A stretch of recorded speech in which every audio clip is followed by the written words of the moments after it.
De volta com o programa Você Pode Ser Feliz aqui pela Rede Século XXI, nesse dia tão especial em que nós conversamos. Aliás, vamos continuar a nossa conversa sobre vocação. E quando se fala em vocação, a gente pergunta qual que é a sua vocação? Você já pensou nisso, não é?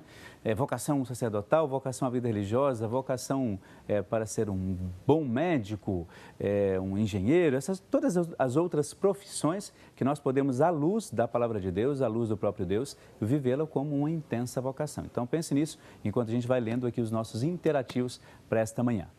Muito bem, quem manda o seu pedido de oração é o Maurício Morbá, ele é de Foz do Iguaçu, lá no Paraná, pede oração por ele mesmo, em ação de graças pelo seu aniversário, que vai ser amanhã. Maurício, parabéns, que Deus te abençoe, conte com as nossas orações desde já, desde o dia de hoje. A Maria Ataíde Pinheiro, de Dom Eliseu, lá no Pará, pede oração por ela mesma, também por Ebreliano, Poliano, Pedro Ângelo, Samuel, Sara, Márcia. Ela diz, olha, parabéns ao Padre Eduardo e também pede uma oração. Aliás, faz uma oração em agradecimento por todas as graças que ela recebe.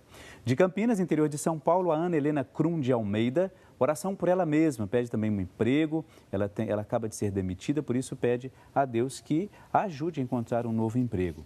A Terezinha Vieira da Silva Alves, de Mossoró, lá no Rio Grande do Norte, pede oração por Jânio, que é o seu aniversário, parabéns, que Deus te abençoe, pede por ela mesma e por toda a sua família.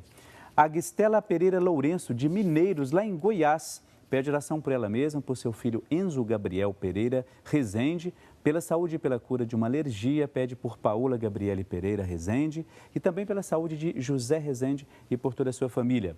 Nilzete Fernandes Pereira, de Cachoeira, lá na Bahia. Ação de graças pela passagem dos 45 anos de sacerdócio do padre Eduardo, pede também pela oração, pede oração pela sua filha Valmira, pede pela sua situação financeira, pede por ela mesma e por toda a sua família. De Cordeirópolis, no interior de São Paulo, Francisco Tadeu Silva, da Silva, pede oração pela sua saúde, finanças e também pelos negócios. A Maria Francisca de Souza, de São Paulo, capital, pede oração pela saúde dela mesma e também por toda a sua família. Você continue mandando seus pedidos de oração, viu? Os pedidos, os contatos que aparecem no seu vídeo, 0 operadora 19 38719620, ou então pelo Facebook, facebook.com/Rede Século XXI, pelo WhatsApp, que daqui a pouco já aparece na sua tela o número. Mande a sua mensagem, mande também o seu e-mail, serfeliz@rs21.com.br, e daqui a pouco a gente vai ler todos, tentar pelo menos ler uma boa parte deles. Mas não deixe de mandar o seu pedido e a sua oração, tá bom? Muito bem, a gente recebe agora para um bom bate-papo sobre essa questão da vocação, que a gente já começou com testemunho, colocando um pouco a nossa história, a história das outras pessoas que estão ligadas aqui, sintonizadas. E para falar sobre isso, Padre Rogério Cancian, seja bem-vindo. Obrigado, Padre. Que bom que você aceitou o convite para estar conosco aqui, viu? Muita alegria. Que Deus te abençoe, tá bom? Obrigado. Pode sentar, por favor.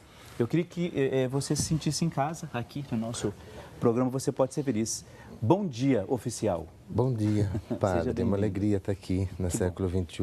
Acho que a gente que mora aqui em Valinhos está aqui hoje participando do 45 anos de vida sacerdotal do Padre Eduardo e juntamente com todos que assistem essa querida TV. Né? O senhor não tinha participado ainda do Você Pode Ser Feliz, né? Não, o senhor já veio em outro programa, outros programas participei. Hoje, do Você vez. Pode Não. Que bom, seja bem-vindo. Espero que não seja uma única vez, viu? Obrigado. Outras vezes eu tenho certeza que vai ser muito bom. Olha, o Padre Rogério, além de sacerdote, ele tem uma outra vocação especial, que ele é psicólogo, não é isso? Sim. E como que consegue unir essas duas coisas assim? O senhor foi uma intuição, achou que, olha, eu como psicólogo vou poder ajudar mais? Como que foi isso? Essa descoberta das Olha, Padre, é aquilo que a gente faz a formação inicial, que é filosofia, teologia. Só que eu percebi na minha vida também que a ciência da psicologia, ela está muito ligada à nossa formação. E a gente sabe que a psicologia ajuda muito no ministério sacerdotal, muito. E eu sempre também, pelas ciências humanas, eu sempre tive uma vontade de aprofundar a psicologia. Então foi que eu precisei fazer então uma pós de psicologia para entender um pouco o ser humano, para estar estudando filosofia e teologia, tentar um pouco compreender essa ciência dentro do ser humano. E isso eu ganhei muito. Ah, certamente. Nos atendimentos, eu imagino, não é? No atendimento hoje, das pessoas, na formação. No século XXI, com todas as doenças que vêm surgindo nas pessoas. E eu digo hoje, eu não estou em consultório, né, mas eu estou na formação dos seminaristas. E isso me ajuda muito. Certamente, até para conhecer um pouco assim a história de cada um, né? Assim, ajuda muito o seminarista essa questão da psicologia, né? Sim. Até a pessoa centralizar um pouco, centrar a sua vida na própria vocação. Isso ajuda, por exemplo, a questão da psicologia, ajuda, por exemplo, para o jovem a discernir se é mesmo sacerdócio, ajuda a discernir sobre outras vocações? Com certeza, porque veja bem, hoje o jovem, ele vem para o seminário, ele tem uma caminhada de 9 anos, que queiram estudar, aprofundar, rezar, meditar, tem todo um processo.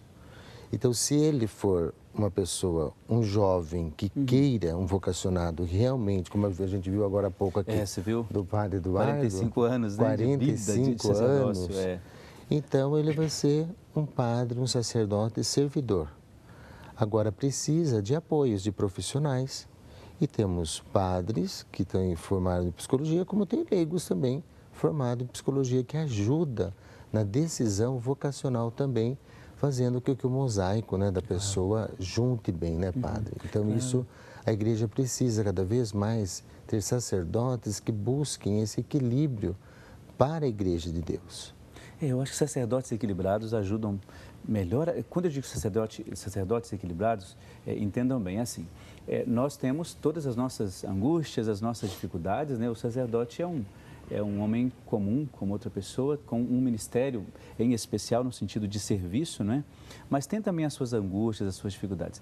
E se ele está equilibrado, ele consegue ajudar uma outra pessoa de uma outra maneira, não é? Com certeza. E eu acho que a psicologia ela está para nos ajudar a isso, né? Nesse caso especificamente. Sim, porque a gente usou a palavra de equilíbrio porque ela é fundamental. Porque a gente não pode nem ser tanto sol e nem tanto a gente ser um iceberg lá embaixo, não é? Então a gente tem que buscar, não é só o sacerdote, mas também o leigo. Todo mundo. Todo mundo, aquele que está casado, é aquele que está com uma doença, aquele que muitas vezes está desanimado, desempregado. Então, quem que já não passou? Então, nós precisamos nem tanto ser tanto sol para se queimar, mas tanto não ficar no gelado, mas tem que buscar o equilíbrio da vida. E tanta gente hoje, né, padre, que não consegue buscar o equilíbrio da vida. E acaba muitas vezes errando, porque eu acredito e defendo essa ideia. Eu prefiro ver alguém cair e levantar do que aquele que sempre diz que eu nunca caí. Essa pessoa... Tem uma presunção, né? É uma né? presunção. Eu acho assim meio perigoso, né, dizer isso. Senão você fica muito cheio de Deus, como se você fosse um Deus para resolver os seus problemas, os problemas dos outros, e ninguém consegue isso. Com certeza. Então, eu sempre, quando vejo assim, no meu ministério de padre, muitas vezes a pessoa fala, padre, eu errei, eu caí, que bom. Deus dá a segunda chance para você levantar. É para retomar a própria caminhada, não é assim? É tão bonito. É quando você percebe assim, olha, eu quero essa direção, eu gostaria dessa direção. Você não consegue por aquela direção que você escolheu, errou, caiu. Quando você retoma, você tem uma outra visão sobre aquilo que você queria fazer. Faz diferente, não é? Nossa, isso é uma questão nobre, né? De pessoas nobres. Nobreza, exatamente, a palavra certa. Nobreza. Nobreza, você errar e saber que você pode retomar a caminhada, né? E admitir, como ouvimos o testemunho agora há pouco do alcoolismo, ele admitiu, ele assumiu que ele tinha o vício e que ele procurou essa ajuda e procurou através da mão de um sacerdote, que tem esse poder também, porque a religião também tem um grande poder na influência também, que seja emocional, física, ela tem isso. Entendo. Deus tem esse poder também de ajudar. A religião faz essa ligação. Então, a gente viu tão bonito. Um testemunho de vida mesmo, né? Eu achei interessante o testemunho do senhor Aparecido, que teve aqui agora há pouco, né? Você acompanhou o programa desde o início, ou se você ligou agora, no segundo bloco nós tivemos aqui a presença do seu Antônio Aparecido. Ele enfrentou, né, durante muito tempo o vício do álcool. Depois ele teve uma recaída e retomou depois, e ele atribui a essa retomada sem o vício a uma oração que o padre Eduardo fez por ele. Então, quando nós o convidamos aqui para dar esse testemunho hoje, é para dizer assim, olha, o quanto algumas coisas na nossa vida, se a gente tem uma força de vontade, em especial com a ajuda de Deus, a gente consegue isso. Então, só para você que está em casa entender um pouco essa situação, e aquilo que o padre Rogério acabou de dizer agora, o testemunho ele é fundamental. Então, quando esse senhor disse isso, ele quis mostrar assim, olha, Deus tem uma ação imensa na nossa vida, dentro daquilo que o Senhor disse, né? Então, por isso que é bom a gente contar sempre com essa presença de Deus, né? Sem sombra de dúvida. Agora, eu queria saber assim, antes de retomar a questão da vocação, qual qual o desafio maior o senhor vê assim, na sociedade, nas pessoas, em relação a essa questão da psicologia, por exemplo? Qual é o maior desafio, qual é o maior limite que a pessoa tem, qual é a maior dificuldade que o senhor percebe nos seus atendimentos com as pessoas? Como é que o senhor vê tudo isso? Olha, hoje, padre, eu vejo que a nossa sociedade ela está doente. A nossa sociedade hoje ela busca uma doença que nós chamamos de pressa. Todo mundo hoje faz nas pressas as coisas. Acelerado. Acelerado. O jovem nem ainda cresceu, não tem uma maturidade e já quer casar. Já faz promessa para Santo Antônio, estamos na trezena de Santo Antônio. Estamos aí na trezena de Santo Antônio. Ele nem se formou, ele já quer buscar o matrimônio. Depois isso é uma consequência de conflitos, porque ele não estava preparado para conviver com outra pessoa. Então, hoje, a gente vê na pesquisa nossa da psicologia que tem muitos conflitos de relacionamento, de desconforto com pessoas, que tem crescido muito. Depois, outras questões muito pertinentes são as questões emocionais, como a gente tem hoje, como a depressão, como o síndrome do pânico. Por isso que o senhor fala que a sociedade está doente, nesse sentido. Nesse sentido, porque a sociedade ela deixa a gente hoje conturbado com tantas coisas. E muita gente joga a culpa no tempo. Eu não tenho tempo mais para nada, o tempo é curto, o tempo passa muito rápido. E a culpa estaria onde? Na pessoa. Na pessoa. Nela.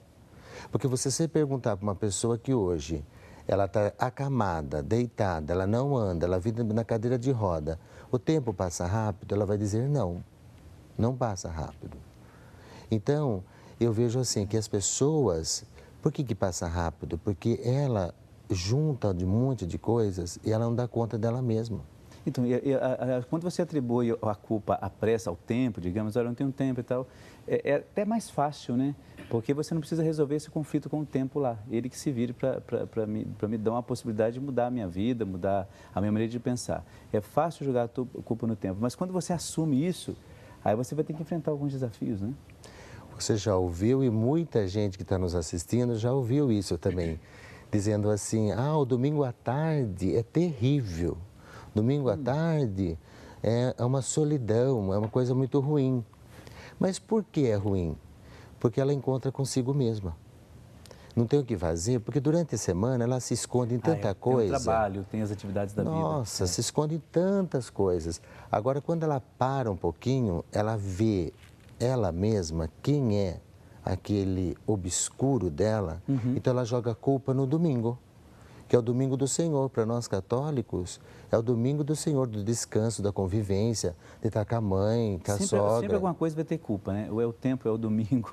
É a coisa mais gostosa do domingo, mas tem povo ainda que reclama do domingo. Não tem o que fazer, não tem o que fazer isso. Tem que arrumar alguma coisa. E se não tiver, joga a culpa no domingo, né? Lógico, porque é mais fácil não se enfrentar, né? Com certeza. Então, melhor eu se esconder e depois eu jogar a culpa em alguém. Porque quando eu jogo a culpa em alguém, eu resolvi meu problema. E sabe que quando você fala essa questão de fato que a sociedade está doente, né, que acaba jogando a culpa até no próprio tempo, coisas que às vezes a gente não consegue resolver, a gente atribui a uma outra, eu diria uma outra realidade, e de fato, se a gente olhar bem, a gente se deixa consumir por isso, a gente se conforma, por exemplo, você que está em casa, você pensa a mesma coisa, mas você se conforma com essa questão do tempo, porque você começa dizendo assim, eu queria fazer determinada coisa, mas não pude, até poderia ter feito. Mas você, levado para essa onda de que é o tempo que não está te deixando fazer, você acaba acumulando uma coisa, acumulando outra, não conseguindo tempo, como a gente mesmo está dizendo, para fazer aquilo que às vezes vai me fazer bem, vai fazer bem a outra pessoa, para que eu seja uma pessoa também mais relacional, né? Uma pessoa que de fato encontre com o outro de uma outra maneira, perceba o outro de uma outra maneira. Então eu acho que a melhor coisa a partir daquilo que você diz, é a pessoa se encontrar, né? Procurar assim, ter a coragem de se encontrar. O senhor acha que as pessoas fariam isso hoje nessa sociedade tão confusa e, como o senhor disse, tão doente, de se enfrentar? Tem pessoas que fazem isso? Tem pessoas, mas eu acho que o que eu estou pensando e acredito nisso, enquanto as pessoas não se preocupar um pouco com ela, porque a gente busca que a gente tem que preocupar com o outro, mas a gente tem que se preocupar um pouco com a gente também. O que eu tenho feito? Por exemplo, o que eu tenho feito para que eu faça o outro também feliz? né? O que o outro... Porque se eu não sou feliz, eu não consigo fazer o outro feliz. Nós, padres, somos assim. Claro. Se nós não somos realizados, nós não conseguimos fazer as pessoas felizes. Nós vamos para a missa com uma cara de bravo. Uma cara de sétimo dia. Nossa, e o Papa tem insistido que nós não podemos ter uma cara de cemitério. Então, a gente precisa ir para o altar feliz, porque nós somos padres para fazer o povo feliz. Eu, o senhor, padre Eduardo, 45 anos, a gente veio para ser padre, fomos chamados, escolhidos, demos nosso sim, para fazer o povo feliz, porque quando o povo está feliz, imediatamente o nosso sacerdócio também é. É igual casamento. Uma pessoa que fala assim, eu casei para ser feliz, ela errou totalmente. Agora, se ela dizer, mãe, eu casei para fazer meu marido feliz, mãe, eu casei para fazer minha esposa feliz, essa pessoa, eu daria 10 para ela. Porque essa pessoa está super certa emocionalmente, fisicamente, intelectualmente, é uma pessoa capaz. Porque o matrimônio é fazer o outro feliz. E nós, o sacerdócio, né, padre? Nós precisamos fazer o povo feliz. Porque o problema do povo é problema de nós padres, porque nós viemos para servir. A comunidade onde você atua, né, você tem essa responsabilidade do pastoreio daquele grupo, né? E quando você fala essa questão do sacerdócio, eu acho interessante isso, porque às vezes, voltando àquela questão que o padre Rogério disse sobre o tempo, às vezes você... Eu estou aqui na paróquia São José, em Campinas, eu não tenho esse problema especificamente. Mas tem muitas comunidades em que o padre, ele sai de uma missa, vai para uma reunião, vai para outra missa, porque não tem outro padre, não tem, né? Com certeza. Então, assim, o domingo do padre acaba sendo... Quando ele chega numa missa, ele está saindo correndo de uma outra para atender. Então, assim, tem que, de fato, ter esse equilíbrio que às vezes a gente não consegue. A gente vê o padre assim, puxa, o padre está apressado e tal. Mas é porque tem alguma atividade anterior que surgiu, que fez isso. Então, o padre precisa, de fato, também ter esse equilíbrio que a gente falava agora. Com certeza, porque tem gente que fala assim que a vida do padre é boa, né? É a vida mansa, né? Tem gente, muita gente fala assim, a vida do padre não faz nada. Vamos trocar, né, pessoal? Não, mas eu sou muito feliz com o padre. Mas digo assim, que também. tem as suas atribuições que não são tão simples também. Eu sou muito feliz, começaria tudo de novo. Mas a vida do padre, quando alguém fala assim, é muito boa, eu sempre convido, você não quer ser um? Porque venha junto com a gente, soma, né? Mas ninguém quer, né? Tem algumas pessoas, alguns dizem sim, né? Aliás, daqui a pouco nós vamos ver um VT que vai falar justamente sobre essa questão, né? O senhor disse a palavra correta. Você quer ser padre? Então, você sabia que por essa pergunta que o padre Eduardo fez a um jovem, mudou completamente a vida dessa pessoa? Daqui a pouco a gente vai ver sobre isso, né? Olha, você que está em casa, nós estamos aqui conversando com o padre Rogério Cancian, ele é psicólogo também, além do seu sacerdócio, ele vive ajudando as pessoas a partir da psicologia. Também é pároco da paróquia, aqui em Valinhos, paróquia São José de Anchieta. São José de Anchieta, exatamente isso. E a gente está conversando aqui, daqui a pouco a gente vai entrar mais nessa temática sobre vocação. Estamos aqui fazendo um preâmbulo, né? um esquenta desse nosso assunto. E é importante a gente lembrar que toda a nossa vida é uma vida de vocação. Daqui a pouco a gente vai começar a falar sobre isso. E a psicologia vai nos ajudar a entender esse processo vocacional, esse processo de descoberta ou de redescoberta de alguma coisa que seja importante na nossa vida. Você que é médico, que é enfermeiro, nós aqui temos tantos profissionais que trabalham na comunicação, como que isso pode ser vivenciado a partir da vocação como dom de Deus, né? E outra coisa, dentro disso, aquilo que eu acabei de falar, nós vamos ter um VT que vai nos ajudar a entender um pouco sobre isso. A história de uma pessoa, né, de um rapaz, de um menino, que teve o seu sim, toda a sua vida mudada a partir de uma pergunta que o padre Eduardo fez para ele. Você sabe que pergunta é essa? Eu não sei, porque eu ainda não vi esse VT. Mas daqui a pouco a gente vai descobrir junto. Vamos para um brevíssimo intervalo. O intervalo é breve mesmo. Daqui a pouco a gente volta com o padre Rogério falando sobre vocação.